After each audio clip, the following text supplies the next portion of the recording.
الحمد لله العزيز العلام. تمام تعریف اللہ کے لیے ہے جو غالب بہت علم والا بادشاہ نہایت پاک اور سلامتی والا ہے۔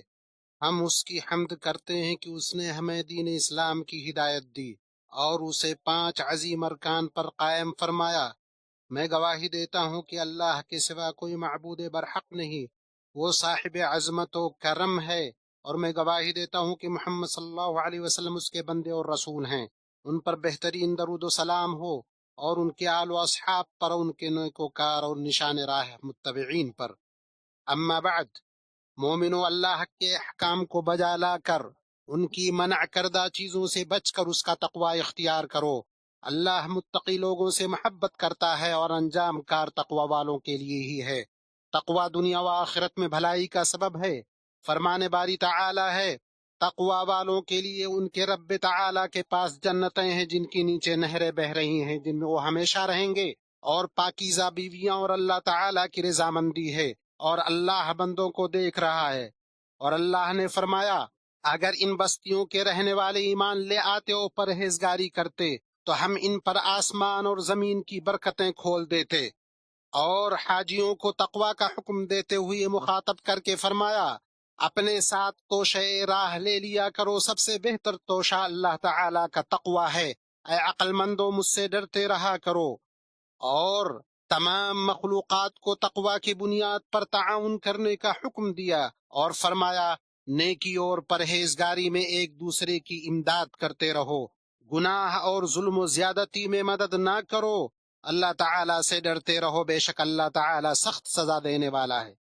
اور تقوی یہ ہے کہ بندہ اللہ کے عذاب سے ڈر کر، اس کے اچھے ثواب کی امید رکھ کر، اس کے دین کو مضبوطی سے تھامے اور اس کی شریعت پر عمل کرے۔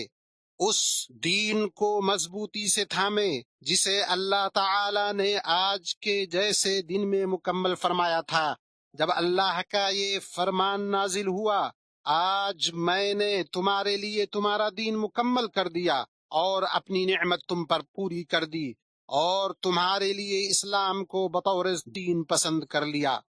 دین اسلام کے 3 درجات ہیں، جن میں سب سے اعلیٰ درجہ احسان کا ہے، جس کی تشریح نبی صلی اللہ علیہ وسلم نے اپنے اس قول سے فرمائی ہے، احسان یہ ہے کہ تم اللہ کی عبادت اس طرح کرو گویا تم اسے دیکھ رہے ہو، اور اگر تم اسے نہیں دیکھ سکتے تو یقیناً وہ تمہیں دیکھ رہا ہے۔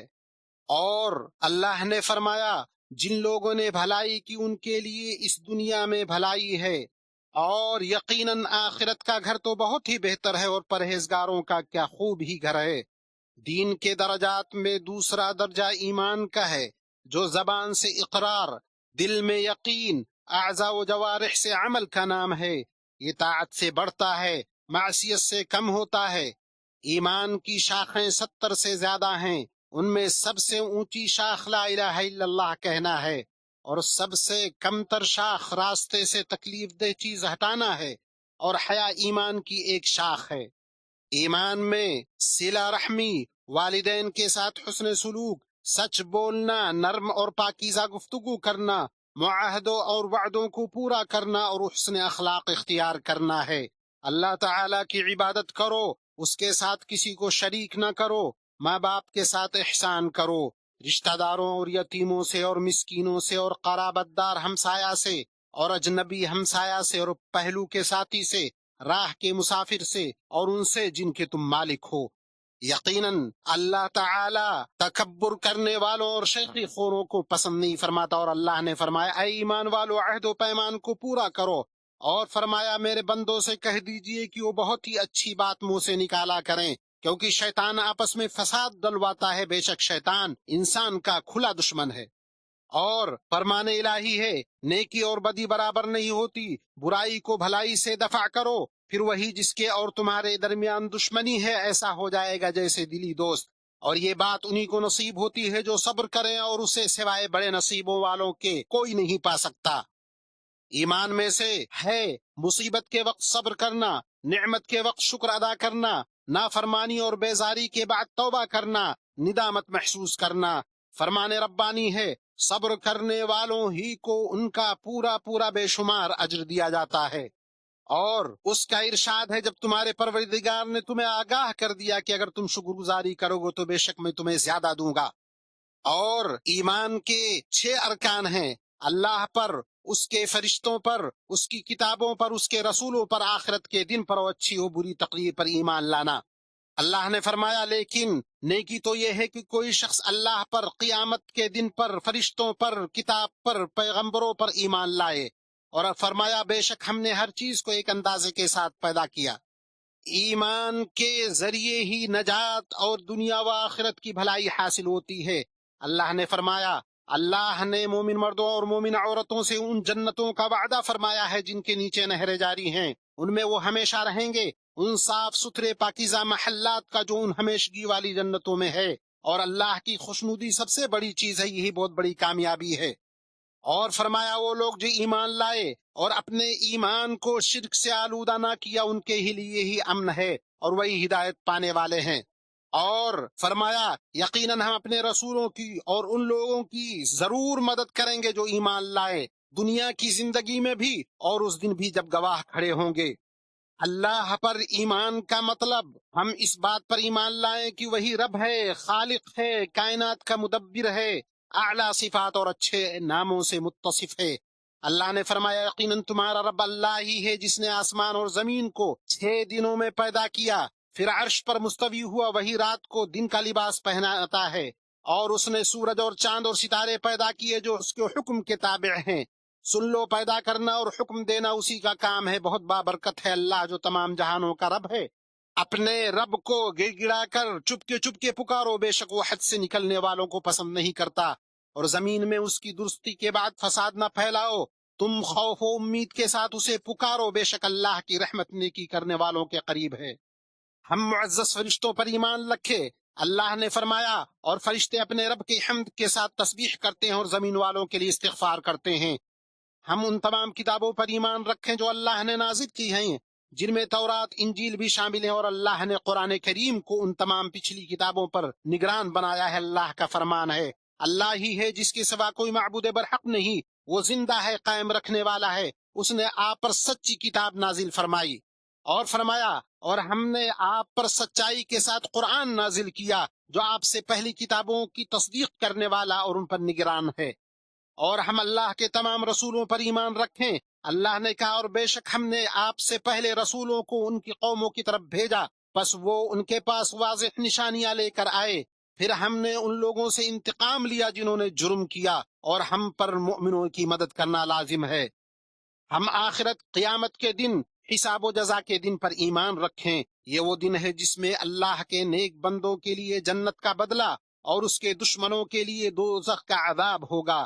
اللہ نے فرمایا یقیناً آخرت کا گھر ان لوگوں کے لیے بہتر ہے جو تقوی اختیار کرتے ہیں۔ کیا تم عقل سے کام نہیں لیتے؟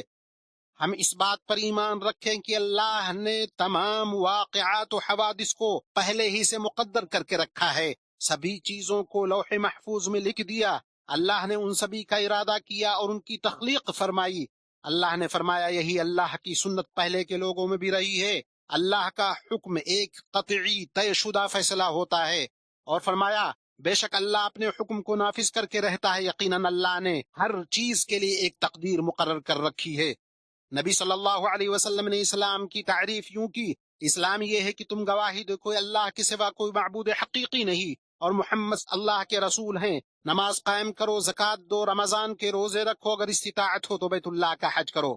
لا الہ الا اللہ کی گواہی کا مطلب عبادت صرف اللہ کا حق ہے، اس پاک ذات کے سوا کسی اور کی عبادت نہیں کی جائے گی، چاہے وہ کوئی فرشتہ، نبی، صالح و نیک اور ولی ہی کیوں نہ ہو۔ اللہ کا فرمان ہے لوگوں اپنے رب کی عبادت کرو جس نے تمہیں اور تم سے پہلے لوگوں کو پیدا کیا تاکہ تم پرہیزگار بن جاؤ۔ اور فرمایا تم اللہ کے ساتھ کسی اور معبود کو مت پکارو ورنہ تم سزا پانے والوں میں سے ہو جاؤ گے۔ اور اللہ نے فرمایا کہہ دیجئے اے اہل کتاب آؤ ایسی بات کی طرف جو ہمارے اور تمہارے درمیان یکساں ہے کہ ہم اللہ کے سوا کسی کی عبادت نہ کریں اور اس کے ساتھ کسی کو شریک نہ ٹھہرائیں، اور ہم میں سے کوئی دوسرے کو اللہ کے سوا رب نہ بنائے۔ پھر اگر وہ اعراض کریں تو کہہ دو گواہ رہو کہ ہم مسلمان ہیں۔ اسی میں نفس کی عزت ہے اور اس کی انکساری صرف اللہ کے لیے ہے۔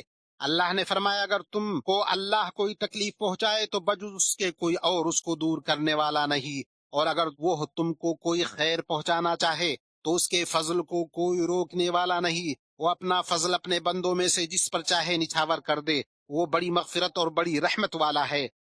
اور محمد الرسول اللہ کی گواہی دینا اس بات کا متقاضی ہے کہ آپ صلی اللہ علیہ وسلم کے حکم کی اطاعت کی جائے، آپ کی باتوں کی تصدیق کی جائے، اپنے رب کی عبادت میں آپ کے طریقے پر چلا جائے۔ چنانچہ اللہ کی عبادت صرف انہی چیزوں سے کی جائے جنہیں اللہ کے رسول صلی اللہ علیہ وسلم لے کر آئے۔ اللہ کا فرمان ہے، تمہارے پاس تم ہی میں سے ایک رسول آئے، تمہاری تکلیف ان کو گرا معلوم ہوتی ہے، تمہاری بھلائی کی خواہش مند ہے اور وہ مومنوں پر نہایت شفیق و مہربان ہے۔ اور فرمایا، جو اس رسول نبی امی کی پیروی کرتے ہیں جس کا ذکر وہ اپنے پاس تورات و انجیل میں لکھا ہوا پاتے ہیں، اور فرمایا اگر تم میں کسی چیز کا اختلاف ہو جائے تو اسے اللہ اور اس کے رسول کی طرف لوٹا دو، اگر تم اللہ پر اور آخرت کے دن پر ایمان رکھتے ہو، ایسا کرنا بہت بہتر ہے اور انجام کے اعتبار سے بہت اچھا۔ اور محمد صلی اللہ علیہ وسلم کے لیے رسالت کو ثابت کرنے کا مطلب امت کے بیچ موجود تنازع کو رفع کرنا اور اس کے سرچشمہ دلیل کو متحد کرنا ہے۔ اس سے عبادتیں متحد ہوں گی، ان کی ادائیگی کے طریقے مختلف نہیں ہوں گے، یوں امت کتاب و سنت میں وارد نہ ہونے والے طریقے پر عبادت کر کے بدعتوں سے محفوظ رہے گی۔ اس طریقے سے لوگ اکٹھے ہوں گے اور دل باہم مل جائیں گے۔ اسلام کے ارکان میں سے دوسرا رکن نماز قائم کرنا، تاکہ وہ بندے اور اس کے رب کے درمیان رابطے کا ذریعہ ہو، اس کی نجات اور وقت کی تنظیم کا سبب ہو، بندے کے احساس کا ذریعہ ہو کہ اس کا رب اس کے دیکھ رہا ہے، اس سے وہ بڑے کاموں اور ذمہ داریوں کو انجام دینے کی ٹریننگ پائے گا۔ نماز میں ظاہر و باطن کی طہارت اور معنوی و حسی طہارت ہے۔ باجماعت نماز سے سماج میں ہم آہنگی ہوتی ہے اور لوگوں میں باہمی محبت پیدا ہوتی ہے۔ اللہ نے فرمایا، نمازوں کی حفاظت کرو، بالخصوص درمیان والی نماز کی، اور اللہ تعالیٰ کے لیے با ادب کھڑے رہو۔ اور اللہ کا فرمان ہے، بے شک نماز مومنوں پر مقررہ وقتوں میں فرض ہے۔ اور اللہ کا فرمان ہے، یقیناً نماز بے حیائی و برائی سے روکتی ہے۔ اللہ کا فرمان ہے، یقیناً ایمان والوں نے فلاح حاصل کر لی جو اپنی نماز میں خشوع کرتے ہیں۔ اور فرمان ربانی ہے، اے ایمان والو، جب تم نماز کے لیے اٹھو تو اپنے منہ کو، اپنے ہاتھوں کو کوہنیوں سمیت دھو لو، اپنے سروں کا مسح کرو، اپنے پاؤں کو ٹخنوں سمیت دھو لو، اگر تم جنابت کی حالت میں ہو تو غسل کرو۔ اور فرمایا، دن کے دونوں سروں میں نماز قائم کرو، رات کی کئی ساعتوں میں بھی، یقیناً نیکیاں برائیوں کو دور کرتی ہیں۔ یہ نصیحت ہے نصیحت پکڑنے والوں کے لیے۔ اسلام کے ارکان میں سے ہے کہ جو مال انسان کماتا ہے اس میں سے ایک حصہ مخصوص مصارف میں زکوٰۃ دینا، جس سے معاشرے کا نفع ہوگا، معیشت کی رفتار بڑھے گی۔ بخیلی، کنجوسی، انانیت سے نفسوں کی پاکی ہے، خرچ کرنے نوازنے پر نفس کی تربیت ہے، اس سے ضرورت مندوں کی خبر گیری ہوتی ہے، سماجی رشتے مضبوط کیے جاتے ہیں، معاشرے کے افراد باہم ایک دوسرے سے جڑتے ہیں، جس سے محبت پیدا ہوتی ہے، الفت پنپتی ہے، سماجی ہم آہنگی حاصل ہوتی ہے۔ اللہ کا فرمان ہے، اور زکوٰۃ دیتے رہا کرو، جو کچھ بھلائی تم اپنے لیے آگے بھیجو گے سب کچھ اللہ کے پاس پالو گے، بے شک اللہ تعالی تمہارے اعمال کو خوب دیکھ رہا ہے۔ اور اللہ کا فرمان ہے، میری رحمت تمام اشیاء پر محیط ہے، تو وہ رحمت ان لوگوں کے نام ضرور لکھوں گا جو اللہ سے ڈرتے اور زکوٰۃ دیتے اور ہماری آیتوں پر ایمان لاتے ہیں۔ اور اللہ کا فرمان ہے، صدقے صرف فقیروں کے لیے ہیں، مسکینوں کے لیے ہیں، ان کے وصول کرنے والوں کے لیے، ان کے لیے جن کے دل پرچائے جاتے ہیں، اور گردن چھڑانے کے لیے، قرض داروں کے لیے، اللہ کی راہ میں اور راہ رو مسافروں کے لیے ہے۔ اور چوتھا رکن ماہ رمضان کے روزے ہیں، جن سے صبر، شہوتوں سے لڑنے، مسکینوں کی ضرورت کے احساس کا نفسوں کو عادی بنایا جاتا ہے، ان کی تربیت کی جاتی ہے کہ وہ بری عادتوں سے نکلے، ان سے دل میں دنیا کی محبت کا غلبہ کم ہو جاتا ہے، ان میں تواضع اور جسموں کی صحت ہے۔ اللہ کا فرمان ہے، ایمان والو، تم پر روزے رکھنا فرض کیا گیا جس طرح تم سے پہلے لوگوں پر فرض کیے گئے تھے، تاکہ تم تقوی اختیار کرو۔ گنتی کے چند ہی دن ہیں، لیکن تم میں سے جو شخص بیمار ہو یا سفر میں ہو وہ اور دنوں میں گنتی پوری کر لے۔ پھر فرمایا، ماہ رمضان وہ ہے جس میں قرآن اتارا گیا، جو لوگوں کو ہدایت کرنے والا ہے، اور جس میں ہدایت کی اور حق و باطل کی تمیز کی نشانیاں ہیں۔ پانچواں رکن حج ہے، اللہ تعالیٰ نے اپنے گھر کے حاجیوں کو اس کے مناسک ادا کرنے کی توفیق بخشی۔ حج آخرت کی یاد دہانی ہی کراتا ہے، دلوں میں رب اور اس کے احکامات کی تعظیم راسخ کرتا ہے، ساتھ ہی انہیں تسلیم و رضامندی کے ساتھ قبول کرنے کی تعلیم دیتا ہے۔ حج میں جماعت کے ساتھ ہم آہنگ ہوا جاتا ہے، قربانی، نذر، فدیہ کے جانوروں کو ذبح کر کے کھانا کھلایا جاتا ہے۔ حج میں وقت کا احترام، نفع بخش چیزوں میں اس کا استعمال ہوتا ہے۔ اللہ نے فرمایا حج اور عمرے کو اللہ کے لیے پورا کرو، ہاں اگر تم روک لیے جاؤ تو جو قربانی میسر ہو وہ کر ڈالو۔ اور فرمایا حج کے مہینے مقرر ہیں، اس لیے جو شخص اس میں حج لازم کر لے وہ اپنی بیوی سے میل ملاپ کرنے، گناہ کرنے اور لڑائی جھگڑا کرنے سے بچتا رہے۔ بیت اللہ کے حاجیوں، رسول اللہ صلی اللہ علیہ وسلم نے پہلے خطبہ دیا، جمع و قصر کے ساتھ ظہر اور عصر کی نماز پڑھی، اس کے بعد عرفہ میں وقوف فرمایا یہاں تک کہ سورج غروب ہو گیا، پھر آپ مزدلفہ کے لیے روانہ ہوئے، وہاں 3 رکعت مغرب اور 2 رکعت عشاء کی نماز اکٹھی پڑھی اور رات گزاری یہاں تک کہ فجر کی نماز پڑھی، پھر وہاں اللہ کا ذکر کرتے ہوئے ٹھہرے رہے یہاں تک کہ خوب اجالا ہو گیا، پھر مینا کے لیے روانہ ہوئے اور جمرہ عقبہ کو 7 کنکریاں ماری، پھر اپنی قربانی کے جانور ذبح کیے اور اپنا سر منڈوانے کے بعد پہلے مرحلے کے لیے حلال ہوئے، پھر کعبہ شریف گئے، اس کے 7 چکر لگا کر طواف افاضہ کیا، پھر آپ مینا واپس آ گئے جہاں آپ نے تشریق کے 3 دن رات گزاری، جمرات کو کنکریاں ماری۔ آپ ہر دن 21 کنکریاں مارتے، پہلے جمرہ صغرا کو پھر جمرہ وسطیٰ کو کنکری مارتے اور ان دونوں کو کنکری مارنے کے بعد دعا کرتے، پھر جمرہ عقبہ کو کنکری مارتے۔ آپ نے 2 دن میں جلدی نکلنے کی اجازت دی ہے۔ اے مسلمانوں، آپ کا یہ دن فضیلت والا دن ہے جس میں اللہ تعالی جہنم سے گردنوں کو آزاد فرماتا ہے اور قریب ہو کر عرفہ میں ٹھہرنے والوں پر فرشتوں کے سامنے فخر جتاتا ہے۔ پس اللہ تعالی کی حمد و ثنا، ذکر اور دعا بکثرت کرو، کیونکہ یہ دعا کی قبولیت کے مقامات میں سے ہے۔ اللہ نے فرمایا اور تمہارے رب نے کہا مجھ سے دعا کرو، میں تمہاری دعا قبول کروں گا۔ اے اللہ ہمارے گناہوں کو بخش دے، ہمارے معاملات کو آسان کر، ہماری ذریتوں کی اصلاح فرما، ہمیں جنت میں داخل کر اور جہنم سے ہمیں بچا لے۔ اے اللہ ہمارے حج اور ہماری اطاعت کو قبول فرما، تو اپنے شکر و ذکر اور اچھی عبادت پر ہماری مدد فرما۔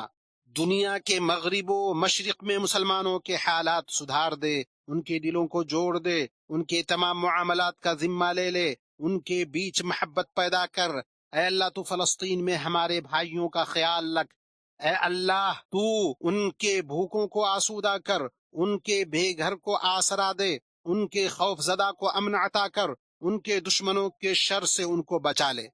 اے اللہ تو مسلمانوں کے حکمرانوں کو ہر بلائی کی توفیق دے، انہیں ہدایت اور تقوی کا ذریعہ بنا۔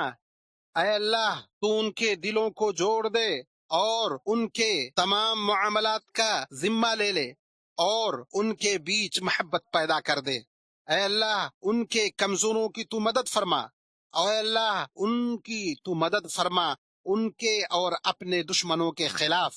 اے اللہ تو مسلمانوں کے حکمرانوں کو ہر بلائی کی توفیق دے اور انہیں ہدایت اور تقوی کا ذریعہ بنا۔